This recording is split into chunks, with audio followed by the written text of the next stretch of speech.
All right, let's talk retirement. You're probably picturing sandy beaches, maybe spending more time with the grandkids, but what you might not be thinking about is your silent partner in all of this: taxes. Yep, the state you choose to live in can quietly siphon away tens of thousands from your nest egg every single year. And as we're about to find out, fixing this is way more complicated than just picking a state with no income tax. Let's jump right in. Wow. I mean, this quote right here really lays it all out. The stakes could not be higher. We're not just talking about saving a little extra cash here and there. This is about your fundamental quality of life in retirement. Getting this right could be the difference between a stress-free retirement and one spent constantly pinching pennies. It's a huge deal. So this is the big one. This is the question that trips up so many people planning for retirement. We've all heard it, right? Oh, just move to Florida or Texas. They don't have any income tax. And look, on the surface, that sounds like a slam dunk, but it's a dangerously simple answer to a really complex problem. We're about to bust that myth wide open. And here's how we're going to do it. First, we'll talk about that hidden trap, the income tax myth. Then, we're going to decode the 4 key taxes every single retiree needs to have on their radar. After that, we'll look at how states actually make their money, reveal the so-called best and worst states, and then, most importantly, we'll bring it all home to your personal bottom line. Okay, first things first. The biggest mistake you can make is getting tunnel vision. You see a state with a big fat zero next to income tax, and you think you've struck gold. But you have to remember, states have bills to pay, just like we do. They need to fund roads, schools, police. So if they're not getting that money from your income, you can bet they're finding other ways to get it from you. So this is the crucial mindset shift. You have to stop looking at just one piece of the puzzle and start looking at the whole picture.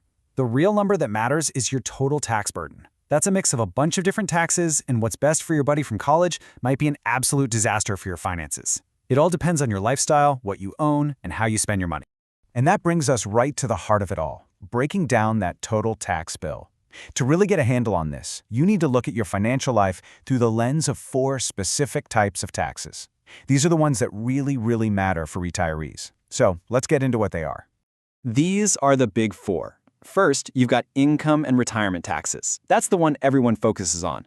Then there's sales tax, the one that nicks you on pretty much every purchase you make. Number 3 is property tax, a monster expense if you're a homeowner. And finally, estate and inheritance taxes, the ones people don't like to talk about, but they can take a huge bite out of what you leave behind. Let's tackle them one by one. Okay, so income tax. The difference from state to state is just wild. You've got your 8 states, you know the names, Florida, Texas, Nevada, where the state income tax rate is a big fat zero.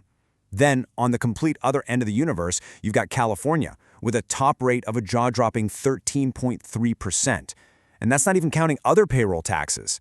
But believe it or not, even this doesn't tell the whole story. Now this is where it gets really interesting, because for a retiree, it's not just about the tax rate, it's about what income they're taxing. Check this out. Only 9 states even tax Social Security benefits. Better yet, 13 states, that's the 8 no-tax states, plus 5 others like Illinois and Mississippi, don't tax your 401k, IRA, or pension money at all. That is huge. And then you get these quirky situations, like in Alabama and Hawaii. They won't touch your pension, but they will tax your 401k and IRA withdrawals. So you see, for a public sector retiree with a big pension, Alabama might be a paradise. For someone who saved a ton in a 401k, not so much. Okay, next up, sales tax. This is the tax that follows you around every single day. And again, the difference is just staggering. You've got 4 states, Delaware, Montana, New Hampshire, and Oregon, with no statewide sales tax. None. Zilch. Then you have states like Louisiana and Tennessee, where the average combined local and state rate is over 9%. That's an extra 9 cents, almost a dime on every single dollar you spend. And if you think those cents don't add up, think again. Let's just say you're a retired couple spending about $40 grand a year on taxable stuff. In a high-tax state, that's $4,000. Poof, gone, just from sales tax. And that's before you make any big purchases.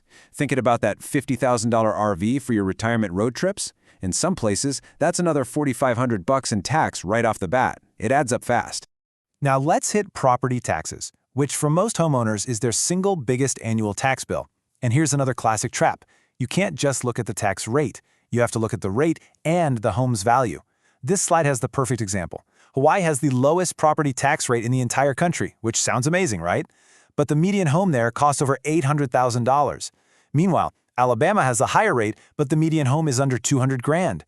The result? Your actual property tax bill in low-tax Hawaii is nearly 3 times higher than in Alabama. It's a critical difference. All right, finally, let's touch on what some people call death taxes. And it's really important to know there are 2 kinds. An estate tax is paid by the estate itself before your heirs get a penny. An inheritance tax is paid by the person who receives the money.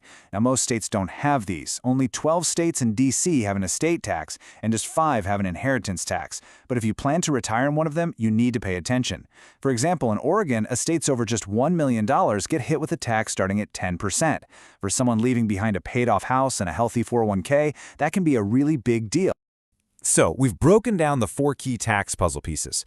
Now let's put it all together and look at the big picture, what I like to call the great tax trade-off. Because, like we said at the beginning, every state has to get its money from somewhere.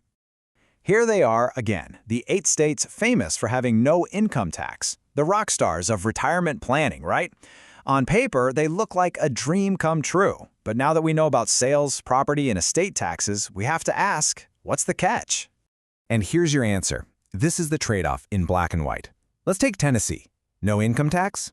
Awesome. But they have one of the highest sales taxes in the entire country. A whopping 60% of their tax revenue comes just from sales tax. Or look at New Hampshire. No income tax and no sales tax. Sounds perfect, right? Well, they hammer you on property taxes, the 5th highest rate in the U.S. And Texas, another super popular no income tax spot, is famous for its sky-high property taxes. You see, there is no free lunch. So, after we weigh all 4 of these big taxes, income, sales, property, and estate, where do things land? Some smart folks have crunched all the numbers to rank the states based on the total overall tax burden for retirees. So, let's take a look at the results. According to the research, these 7 states come out on top as the most tax-friendly when you look at the whole picture. You see a lot of the usual no-income tax suspects, right? Alaska, Florida, Nevada, but look closer. You also see Georgia and Mississippi. They do have an income tax, but they're super friendly to retirement income and have a lower overall tax burden. Interesting. And now for the flip side. Here are the 7 states that rank as the least tax-friendly for retirees. In general, these are places with a nasty combination of high income taxes, high property taxes, and sometimes an estate tax to top it all off, creating a really heavy burden for the average retiree. Okay. It is so tempting to look at those 2 lists and just say, okay, decision made. But if you do that, you're missing the single most important point of this whole explainer.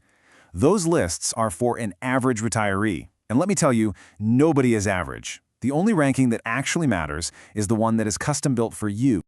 To figure that out, you have to become your own financial detective. You have to ask yourself these kinds of questions. How much do you have saved in your 401k or IRA? That tells you how much income tax on withdrawals matters. Are you a big spender? Well, then you really need to watch out for high sales tax. Planning on buying a big house on the water? Suddenly, property tax is your #1 enemy. Want to leave as much as possible to your kids? Then you better pay attention to those estate tax states. Every answer points you toward what matters most for you. So, ultimately, here's the real takeaway. There is no single best state for retirement. There is only the state that is best for your money, your lifestyle, and your goals. The mission isn't just to dodge income tax. It's to understand your own financial DNA and find a state whose tax code is a perfect match. It's a puzzle for sure, but now you've got all the key pieces you need to start putting it together.